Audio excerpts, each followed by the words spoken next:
नमस्कार, स्वागत है आपका। मैं हूं आपके साथ दिनेश अवस्थी। चुनावी साल में योगी सरकार कल 19 सितंबर को अपने सरकार के 4.5 साल पूरे होने का जश्न मनाएगी। दरअसल कोरोना की वजह से पिछले 2 साल से सरकार कोई बड़ा कार्यक्रम नहीं कर पाई है। इस बार खुद मुख्यमंत्री योगी आदित्यनाथ प्रेस कॉन्फ्रेंस कर अपनी सरकार की उपलब्धियां गिनाएंगे। इस मौके पर सरकार इरादे काम अनेक इरादे नेक इस नाम की उपलब्धियों की एक बुकलेट जारी करने जा रही है। भाजपा सरकार 2022 में सत्ता में वापसी के लिए योगी के नाम और काम को आधार बनाएगी। सरकार की कोरोना से लड़ाई, किसान हित, रोजगार और माफिया के खिलाफ कार्रवाई को मुद्दा बनाया जाएगा। हालांकि सरकार अपनी बड़ी उपलब्धि के तौर पर मिशन रोजगार को पेश करेगी। योगी सरकार उपलब्धियों की अपनी बुकलेट में बेरोजगारों को रोजगार का आंकड़ा बताने जा रही है। सरकार का दावा है कि मिशन रोजगार के तहत 4,25,000 युवाओं को सरकारी नौकरी दी गई हैं। 3 लाख युवाओं को संविदा पर सरकारी नियुक्तियां दी गई हैं, जबकि 82 लाख एमएसई इकाइयों को 3 लाख करोड़ ऋण देकर लगभग 2 करोड़ युवाओं को रोजगार दिया गया है। साथ ही एक जनपद एक उत्पाद योजना में भी 25 लाख लोगों को रोजगार देने का दावा सरकार ने किया है। सरकार का कहना है कि उसने यूपी मिशन रोजगार आरंभ किया, जिसके अंतर्गत अब तक 24,30,000 बेरोजगार नागरिकों को रोजगार और स्वरोजगार के अवसर प्रदान किए हैं। सरकार पिछले 4.5 साल में करीब 6.5 लाख रोजगार देने का दावा कर रही है। अब सरकार के इस दावे पर कांग्रेस ने सवाल उठाया है। कांग्रेस का दावा है कि कांग्रेस पार्टी ने आरटीआई के माध्यम से सरकार से सवाल पूछा था कि 4 लाख रोजगार किन विभागों में दिए गए हैं, तो सरकार का जवाब आया कि डाटा उपलब्ध नहीं है। कांग्रेस का दावा है कि भाजपा ने पिछले चुनाव से 5 साल में 70 लाख यानी 14 लाख रोजगार प्रति वर्ष देने का वादा किया था, पर 4.5 साल बीत जाने के बाद मुख्यमंत्री योगी खुद 4 लाख रोजगार देने की बात कर रहे हैं। हालांकि इसमें भी आंकड़ों की हेराफेरी की गई है। तो अब ये देखना ये होगा कि योगी सरकार के जो 4.5 साल के कामकाज हैं और जो बुकलेट जारी की जाएगी वो लोगों तक कैसे पहुंचेगी, लोगों का क्या रिएक्शन होगा, विपक्षी दलों का क्या रिएक्शन होगा। और जिस तरह से सरकार अब अपना एक और नया स्टंट कर रही है कि वो काम की बात करने जा रही है। अब उनके मुद्दे यही रहेंगे, रोजगार रहेगा, बेरोजगारी रहेगा, और जिस तरह से उन्होंने जो और तमाम विकास के काम किए हैं उनको अब लोगों के बीच में लेकर के जाएंगे। तो इसका नाम रख रहे हैं इरादे नेक काम अनेक। और यूपी में अब इस रोजगार को लेकर के बड़ी घमासान भी मची है, और इस घमासान में अब बीजेपी किस तरह से विपक्षी दलों को जवाब देने जाएगी, ये भी एक देखना बड़ा दिलचस्प होगा। फिलहाल आज हम इस विषय पर चर्चा करने जा रहे हैं। हमारे साथ मेहमान जुड़ रहे हैं रफ़ी अहमद उस्मानी, पूर्व मंत्री है समाजवादी पार्टी से, प्रियंका गुप्ता प्रवक्ता कांग्रेस, राजीव उपाध्याय बीएसपी से नेता हैं, और आलोक वर्मा प्रवक्ता बीजेपी से। सभी मेहमानों का बहुत बहुत स्वागत है। और मेरा सबसे पहले सवाल या एक प्रतिक्रिया, रफ़ी अहमद उस्मानी साहब, आपसे मैं प्रतिक्रिया चाहूंगा। जिस तरह से उत्तर प्रदेश की सरकार एक बुकलेट जारी करने जा रही है और रोजगार का आंकड़ा वो बताने जा रही है। हालांकि कांग्रेस ने आंकड़ा मांगा था, तो उस समय जो आरटीआई के जरिए जवाब मिला उसमें यह था कि उनके पास कोई डाटा नहीं है। चला हुआ है मिस्त्री जो पकड़ ना, इसलिए पता नहीं चल रहा तुम क्या कर रहे हो। हाँ, कहाँ चल रहा है रफ़ी जी, अब तक आवाज पहुंच रही है मेरी? जी। उस्मानी जी, जिस तरह से सरकार एक बुकलेट जारी करने जा रही है, 4.5 साल बीजेपी के पूरे हुए उत्तर प्रदेश में, उसको लेकर जश्न भी मनाया जाएगा, और खुद योगी आदित्यनाथ प्रेस कॉन्फ्रेंस करेंगे। खासकर सबसे बड़ा मुद्दा जो बेरोजगारी वाला मुद्दा है उसको अब बीजेपी फ्रंट फुट पर आकर खेलना चाहती है, और बुकलेट के माध्यम से जानकारी दी जाएगी, आंकड़े दिए जाएंगे कि कितने रोजगार कहां दिए गए। देखिए, ऐसा है कि उत्तर प्रदेश की सरकार जो है वो पूरी तरीके से फेल साबित हुई है। अब ये 5 साल पूरे होने वाले हैं, 6 महीने में चुनाव है विधानसभा का। अब ये बुकलेट जारी करने जा रहे हैं। इन्होंने 5 साल पहले भी एक संकल्प पत्र जारी किया था, और उसमें ये वादा किया था कि हम किसानों की फसलों को दूना दाम देंगे, बेरोजगारों को हम रोजगार देंगे, नौकरी देंगे, और महंगाई कम करेंगे, लेकिन पूरी तरीके से उत्तर प्रदेश की सरकार फेल साबित हुई है। इन्होंने ना तो किसानों के आय दुगनी की, ना तो फसलों का दाम बढ़ाया। अब ये बेरोजगारी के मुद्दे पे क्या बात करेंगे?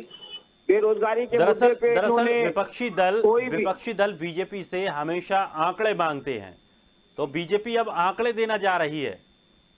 इनके पास कोई आंकड़ा नहीं, इनके पास झूठ का पुलिंदा है।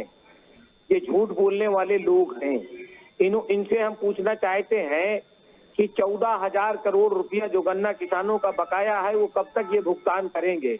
इन्होंने वादा किया था जब ये चुनाव प्रचार में गए थे 17 में, तो इन्होंने वादा किया था कि हम 8 दिन के अंदर गन्ने का भुगतान करेंगे। जो किसानों ने पिछले साल गन्ने की सप्लाई की थी, उसका अभी तक ये भुगतान नहीं कर पाए हैं। आज तक इन्होंने किसी को नौकरी नहीं दी है। नौकरी देने के नाम पे इन्होंने बेरोजगारों के ऊपर लाठीचार्ज करने का काम किया है। क्या लखनऊ की सड़कें उनके खून से लथपथ हो गई है? बेरोजगारों के खून से। इन्होंने शिक्षा मित्रों को नियमित नहीं किया, इन्होंने किसान मित्रों को मानदेय नहीं दिया, इन्होंने पंचायत मित्रों को नियमित नहीं किया। इन्होंने कोई काम नहीं किया है सिवाय झूठ बोलने के। कोरोना काल में इन्होंने पूरे प्रदेश को मौत के उसमें झोंकने का काम किया।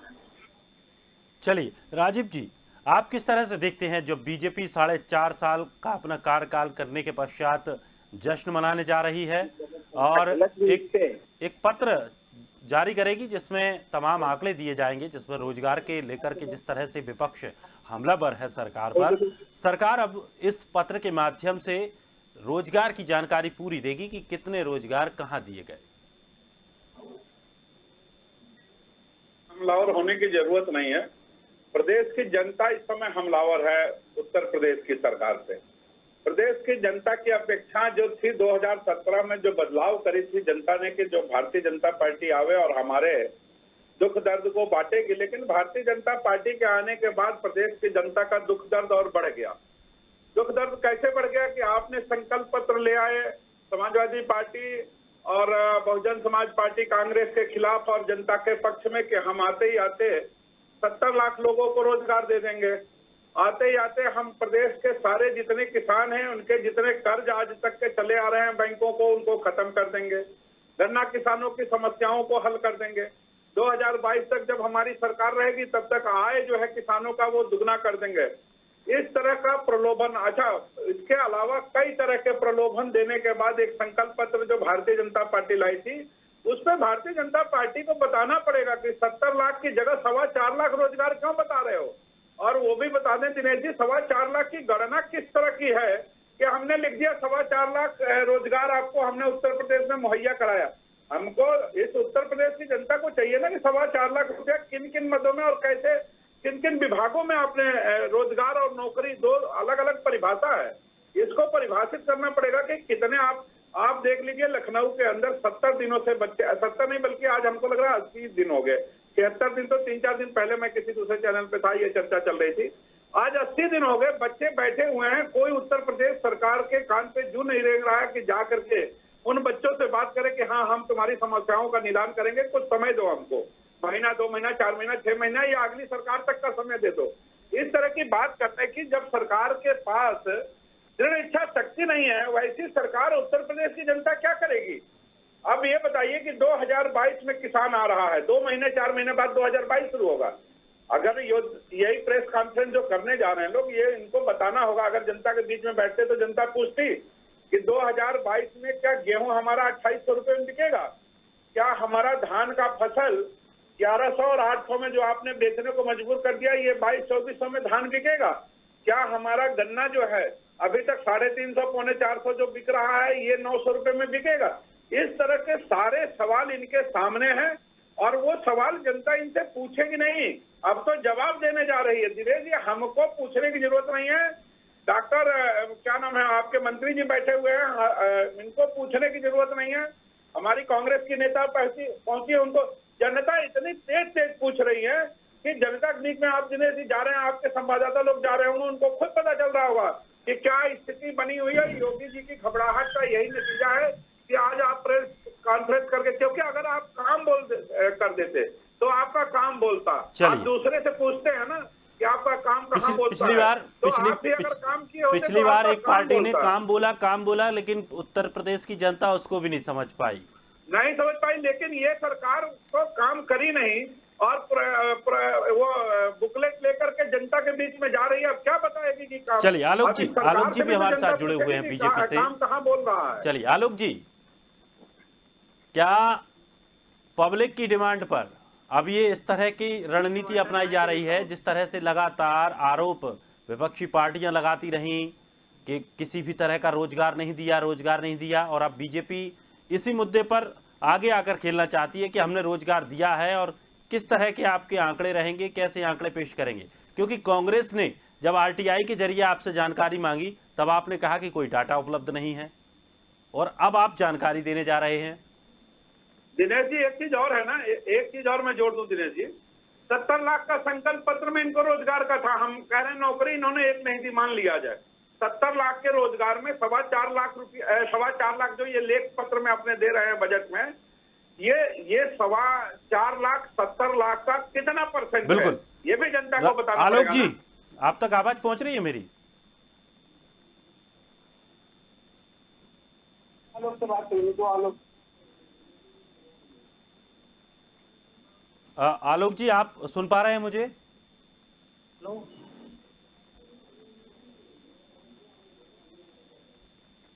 चलिए आलोक जी से मैं टीम से कहूंगा कि जल्द से जल्द आलोक जी से संपर्क सही तरीके से स्थापित करें, जिससे कि उनसे बातचीत हो पाए। प्रियंका जी भी हमारे साथ बनी हुई हैं।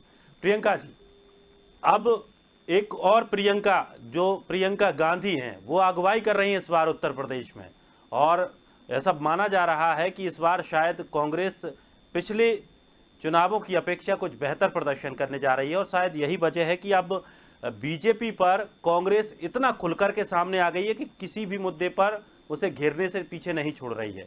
क्या लगता है कि जिस तरह से ये जो रोजगार वाली बात कांग्रेस ने उठाई, जानकारी को लेकर के उन्होंने सीधी टिप्पणी की, जैसे ही बीजेपी की तरफ से जानकारी आती है कि वो एक पत्र जारी करेंगे, उसमें आंकड़ों की जानकारी देंगे, कांग्रेस की तरफ से तपाक से बयान आता है कि हमने जब जवाब मांगा, आरटीआई से जवाब मांगा, तब आप दे नहीं पाए, अब कैसे आप आंकड़े दे पाएंगे? सर, रोजगार तो आप देखिए कि किस तरह से लेखपाल की भर्ती इन्होंने कर दी, जो इनके कार्यकाल में हुई ही नहीं। आपको याद होगा वो दुर्गेश वाला केस, जिसमें उस बेचारे को भागना पड़ा था नेपाल तक, जिसने जो योगी जी के ऑफिशियल ट्विटर से जिसने धन्यवाद जो है उसका वीडियो वायरल किया गया था। तो मैं समझती हूँ कि आप देखिए ये तो एक मुद्दा था ही, उसके बाद भी आप देखिए इस तरह के मुद्दे रुके नहीं। अगर आपको विकास दिखाना होता है तो आप कैसे दिखाते हैं? आप जो है कलकत्ता से ओवरब्रिज की फोटो निकालते हैं, फिर फैक्ट्रीज की फोटो जो आपको निकालनी होती है वो आप लेके आते हैं अमेरिका से। तो क्या है ये? इसे साफ जाहिर नहीं होता कि ये पहली बार नहीं हुआ, ये बार बार गलतियां कैसे रिपीट हो रही हैं। इसी चीज में ये भी कहना चाहूंगी कि आप विकास के मुद्दे पे, आप रोजगार के मुद्दे पे बात कर रहे हैं, आप किसानों के मुद्दे पे बात कर रहे हैं, आप कहाँ स्टैंड कर रहे हैं? आपने पिछले 4.5 साल से 5 साल का जो कार्यकाल आपका होने को आ रहा है, उसमें अगर आपको रिपोर्ट कार्ड बनाने को दे दिया जाए और ये कहा जाए कि आप ये बता दीजिए आपने जितने वादे किए थे क्या वो पूरे किए? आप बताइए, आपने गन्ना भुगतान 14 दिन में बोल रहा था और 14 करोड़ रुपए बिजली बकाया हुआ है। आपने कहा किसानों की आय दुगनी कर देंगे, आपने उसका डीजल महंगा कर दिया, आपने उसकी बिजली महंगी कर दी, आपने उसकी खाद महंगी कर दी, आपने उसका ट्रैक्टर महंगा कर दिया, हर चीज पे जीएसटी लगा रखी है, और आप कहते हैं कि आपने उसकी जो आय दुगनी कर दी। उसके ऊपर से वो 3 काले कानून उसके ऊपर लागू दिए कि आप जो है मंडी खत्म करने की बात कर रहे हैं, आप जो है एमएसपी ना मिलने की बात कर रहे हैं, आप अपने उद्योगपति मित्रों की तो सहायता कर रहे हैं। दूसरी चीज मैं ये कहती हूँ, ये कहते हैं कि कांग्रेस ने 70 साल में क्या किया। अरे कांग्रेस ने 70 साल में जो कुछ किया, आज उसी को बेच कर खा रहे हैं। आप उसको बेच रहे हैं, आप उसको प्राइवेटाइजेशन की तरफ ले जा रहे हैं। जितनी भी राष्ट्रीय संपत्तियां कांग्रेस ने बनाई थी आज तक, चाहे वो रेल हो, चाहे वो जो है हवाई अड्डे हो, चाहे वो सड़कें हो, चाहे वो बस अड्डे हो, चाहे वो हॉस्पिटल्स हो, सब हर चीज पर आपकी पैनी नजर है और आप उसको बेचना चाहते हैं। तो ये क्या है? आप देश के निर्माण में कोई सहयोग नहीं कर रहे, बल्कि देश को विनिर्माण की तरफ ले जा रहे हैं, और जो सबसे ज्यादा खतरनाक है। और आप दूसरी चीज ये देखिए, बेरोजगारी की बात कितनी हद बढ़ चुकी है। आज भी 23,000 जो अनुदेशक बच्चे हैं वो अभी धरने पर बैठे हुए हैं। और आप ये बताइए कि जब रिक्त पद पड़े हुए हैं आपके पास, 5 लाख से ज्यादा रिक्त पद हैं, और जब खाली पड़े हुए हैं तो आप क्यों नहीं भर रहे हैं उन्हें? किस चीज का इंतजार है? पहले तो आप ये कहते हैं कि आपके पास योग्य बच्चे नहीं है, फिर क्या होता है, फिर जब वो बेचारे अपनी योग्यता जो है जाहिर करते हैं, तब उसके बाद आपके पास नौकरी, मान लीजिए आपने किसी तरह से जो है उनसे एग्जाम करा दिए तो रिजल्ट अटके हुए, रिजल्ट अगर फाइनल हो गए तो उनकी भर्तियां अटकी हुई हैं, वो बेचारे सड़क पर हैं। और ये देखिए कि आप जो है, आपके जितने भी मंत्रियों के बच्चे हैं, या देखिए जिस तरह से शिक्षा जो है मंत्री थे, उनके भाई साहब जो है गरीबी के कोटे में नौकरी कर रहे थे। तो ये क्या है, आप बड़े बड़े वादे किया, आपने कहा भ्रष्टाचार नहीं होगा, भ्रष्टाचार भी धड़ल्ले से हो रहा है, चाहे वो राम जन्मभूमि की खरीद में हो, चाहे वो कुंभ के मेले में हो, चाहे वो आप देखिए कि जो कोरोना काल के समय ऑक्सीजन हो, चाहे वो ऑक्सीजन से जुड़े हुए और जितने भी जो है इक्विपमेंट्स थे, सब पर आपने जो है घोटाले किए। आप देखिए कि किस तरह से बिजली की बढ़ी हुई दरों को लोग भुगतान कर रहे हैं, और आपका जो वो स्मार्ट मीटर था, जिसको आपने कहा था कि स्मार्ट मीटर हम आपको दे रहे हैं, वो जई का जंजाल बना हुआ है लोगों का, उसमें भी घोटाले पे घोटाले आपने किए। तो कोई ऐसी चीज बची हुई जिसमें आपने घोटाले नहीं किए? किसान परेशान, नौजवान परेशान, घरेलू महिलाएं परेशान, उनके गैस के सिलेंडर के दाम अपने पिछले 3 महीने से लगातार 25 रुपए बढ़ा रहे हैं। चलिए आलोक जी, तो इन सब सवालों के जवाब अब आप कौन तक देगा? आवाज पहुंच पा रही है मेरी? अपनी आवाज पहुंच गई आपकी। चलिए आलोक जी, क्या बीजेपी को अब लगने लगा है कि रोजगार एक ऐसा मुद्दा है, इससे बचा नहीं जा सकता और इसका अब आगे आकर के सामना करना ही पड़ेगा, और इसलिए अब बीजेपी आंकड़े जारी करने जा रही है अपने पत्र के माध्यम से कि जो युवा हैं उन तक जानकारी पहुंचाएंगे कि हमने इतने रोजगार दिए हैं और किन किन क्षेत्रों में दिए। दिनेश जी, मैं आलोक वर्मा, प्रदेश प्रवक्ता किसान यूनियन से हूँ। ये सवाल मुझसे है? जी जी जी जी। देखिए दिनेश जी, ऐसा है कि उत्तर प्रदेश में और केंद्र सरकार में जो बीजेपी की सरकार है, आप क्या मानते हैं केंद्र में बीजेपी की सरकार कहाँ है? केंद्र में तो मोदी सरकार है। आपने भी दिखाया था अपने चैनल पर, बहुत हुई महंगाई की मार अब की बार मोदी सरकार। तो मोदी सरकार लोकतंत्र में किसी व्यक्ति की सरकार अगर चल रही है तो नहीं होता है, क्योंकि आप देख लीजिए किसान 10 महीने से बैठा हुआ है, 9 महीने 16 दिन पगड़ी संभाल जो है आंदोलन चला था, 9 महीने 17 दिन हो गए आज किसान आंदोलन को, और आप लोकतंत्र में किसानों की बात सुनी नहीं जा रही है। किसानों के बच्चों को रोजगार मिल नहीं पा रहा है। आप देख रहे हैं किस प्रकार गुंडे जो बता रहे हैं कि गुंडे माफियाओं के खिलाफ कार्रवाई करते हैं।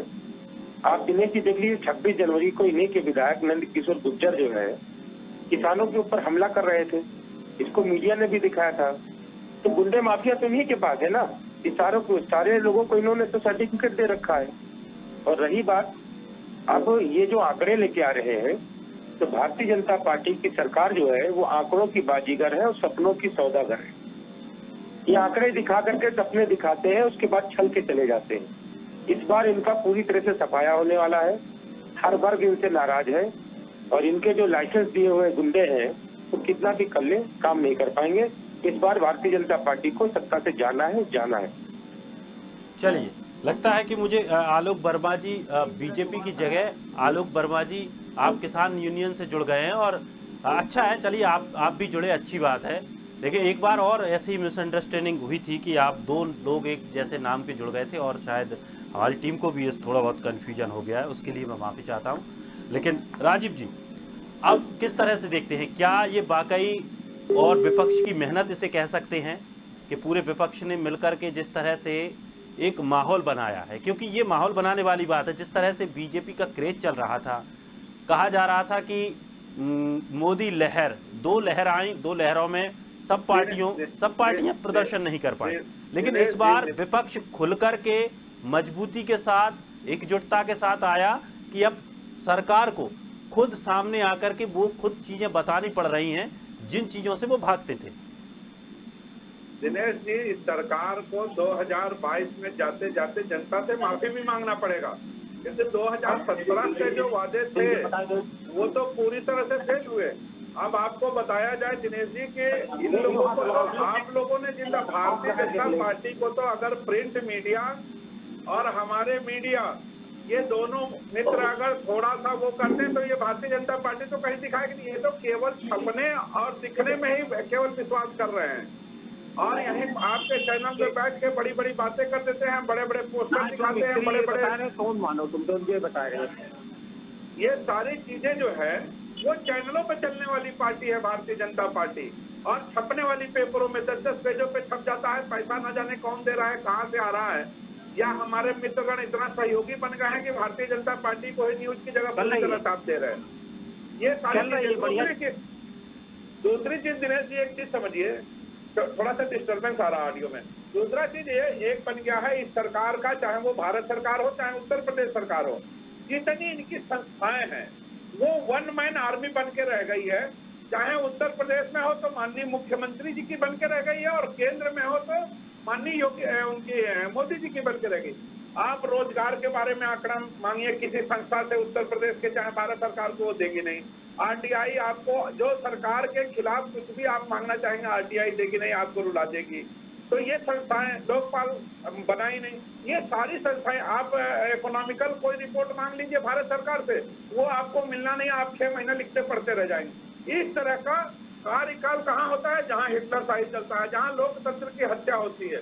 और आज उत्तर प्रदेश सहित पूरे देश में लोकतंत्र की हत्या सरकारी अफसर से लेकर के और जो रूलिंग पार्टी के नेता है सारे लोग कर रहे हैं। इस तरह से सरकार कहीं चलती है? भाई हमारे विपक्ष के लोग हैं, उनको जानने का अधिकार है। हम विपक्ष में हैं, हमको जानने का अधिकार है कि कितने लोगों को नौकरी मिली, कितने लोगों को मुद्रा जो बैंक है उससे आप लोन दे रहे हैं, किन किन लोगों को दे रहे हैं, केवल अपने कार्यकर्ताओं को दे रहे हैं या एक जो आवेदन कर रहे हैं उनको मिल रहा है, या स्पेशली आवेदन करते हैं? जब हमको कोई आंकड़ा मिलेगा तब तो हम जानेंगे। ये प्रदेश की जनता आंकड़ा मांग रही है, लेकिन प्रदेश की जनता को आंकड़ा कहीं से उपलब्ध नहीं हो रहा है दिनेश जी। पहली चीज। दूसरी चीज, आज इनपे इनकी ही वादा इतना भारी बन चुका है कि इनसे होए नहीं जा रहा है। आपने कह दिया था रोजगार देंगे, नहीं दिया। आपने कह दिया, ये सारी चीजें जो अभी मैं पहले बता रहा था आपको, इन सब चीजों का जवाब देना पड़ेगा कि किसान क्यों बैठा है, नौजवान क्यों बैठा है। अब आज आप, सबसे बड़ी चीज है उत्तर प्रदेश के अंदर सहित पूरे भारत में महंगाई क्यों है। कल वित्त मंत्री ने कह दिया कि किसी भी कीमत में पेट्रोलियम और डीजल के सस्ते नहीं होंगे। भाई क्यों नहीं होंगे? जब मनमोहन सिंह जी की सरकार 2014 में थी तब तो आप आकर के गला फाड़ फाड़ के कहते थे कि बहुत हुई महंगाई के मार, अब की बार योगी और मोदी सरकार हो। कहाँ चली गई महंगाई की मार? अब महंगाई टाइम खाए जाते हैं, तरह तरह के गीत लाए थे, अब सारी गीतें खत्म हो गई है दिनेश जी। और अब इनको एक्सक्यूज करना पड़ेगा जनता से कि नहीं, हमने 5 साल आपका बहुत बड़ा शोषण किया। इस कोरोना काल में हर आदमी की नौकरी चली गई, हर आदमी अपने जान को, यहाँ तक कि दिनेश जी आप क्यों बैठते थे, आपको डर लगता था कि कल क्या होगा, कल मैं न्यूज पढ़ पाऊंगा कि नहीं। ये हर आदमी को एक भय सता रहा था पूरे प्रदेश के अंदर। उसका कारण क्या था? उसका कारण ये था कि अगर हम घर से निकल के जाएंगे तो हमको अस्पताल में जगह मिलेगी कि नहीं मिलेगी, हमको सिलेंडर मिलेगा नहीं मिलेगा। क्योंकि अगर सिलेंडर हमको ऑक्सीजन का मिलेगा, अगर अस्पताल में जगह मिल जाएगी, अगर डॉक्टर मिल जाएंगे, तब तो हम तो जी ही जाएंगे, हम तो बच जाएंगे। लेकिन प्रदेश सहित पूरे देश की जनता में घबराहट थी कि हम कल बचेंगे कि नहीं, ये स्थिति बनी हुई थी। और इस स्थिति के उस्मानी जी, स्थिति को कोई उत्पन्न किया तो वो उत्तर प्रदेश सहित भारत सरकार। आयुष्मान योजना, आज भी मैंने सुना कि आयुष्मान योजना के बारे में ये लोग चर्चा करेंगे, बहुत बृहद चर्चा करने जा रहे हैं। जी उस्मानी जी कुछ कहना चाह रहे हैं? चली गई जी उस्मानी जी, उस्मानी जी आप तक आवाज पहुंच रही है? जी पहुंच रही, बताइए। जी जी आप आरोप लगा रहे हैं, विपक्ष आरोप लगा रहा है, लेकिन बीजेपी ये कह रही है कि ये रोजगार उत्सव मनाया जाएगा, कि लोगों को हमने रोजगार दिए हैं और इसको उत्सव के तौर पर मनाने की बात चल रही है। जाएगा ये किसान यूनियन से सवाल है उस्मानी साहब। नहीं जी बताइए। उस्मानी साहब, आरोप नहीं किया जा रहा है। अब इनका विदाई समारोह संपन्न होगा, क्योंकि इन्होंने जो वादे किए थे, जो संकल्प पत्र में जो घोषणाएं की थी, उनको इन्होंने पूरा नहीं किया है। और अब ये फिर झूठी दिलासा देने के लिए जनता के बीच आ रहे हैं। जनता अब इनके झूठे वादों के चक्कर में नहीं फंसने वाली है। जनता इनसे जो है रोजगार मांग रही है, महंगाई की मार मांग रही, इनसे पूछ रही है जनता की वैट कम कब करोगे, डीजल पेट्रोल गैस जरूरी सामान पर से वैट कम कब करोगे, जो टैक्स के रूप में जो आप वसूली कर रहे हो दूने, वो कब कम करोगे। अब इनके चक्कर में उत्तर प्रदेश की जनता नहीं आने वाली है। इन्होंने बेरोजगारी भत्ता बंद कर दिया। समाजवादी पार्टी जो 6,000 रुपए साल में बेरोजगारी भत्ता देती थी, इस बार हम लोग सरकार बनाएंगे तो 18,000 रुपए साल में बेरोजगारी भत्ता देंगे, उसको बंद करने का काम किया। हमने इंटर पास बच्चों को लैपटॉप देने का काम किया था हमारी सरकार ने, वो लैपटॉप भी इन्होंने बंद करने का काम किया। चलिए, हम इंटर पास लड़कियों को 30,000 रुपए कन्या विद्या धन देते थे, उसको भी बंद कर दिया। हम गरीब महिलाओं को 6,000 रुपए साल में पेंशन देने का काम करते थे।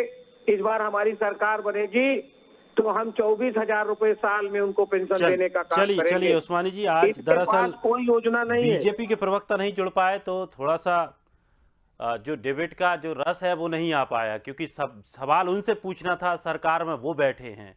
हालांकि आप सभी लोगों से अच्छी चर्चा हुई। बहुत बहुत शुक्रिया आप सभी का हमारे साथ जुड़ने के लिए। और उत्तर प्रदेश में अब योगी सरकार के 4.5 साल पूरे हुए हैं, जिसको लेकर के योगी सरकार जश्न मनाने जा रही है और संकल्प पत्र के माध्यम से युवाओं को ये जानकारी देगी कि उन्होंने कितने रोजगार दिए हैं, कहाँ कहाँ दिए हैं, इसके आंकड़े सहित जानकारी उपलब्ध कराएगी। फिलहाल इस खास कार्यक्रम में इतना ही। ताजा तरीन खबरों के लिए आप बने रहिए स्वदेश के साथ।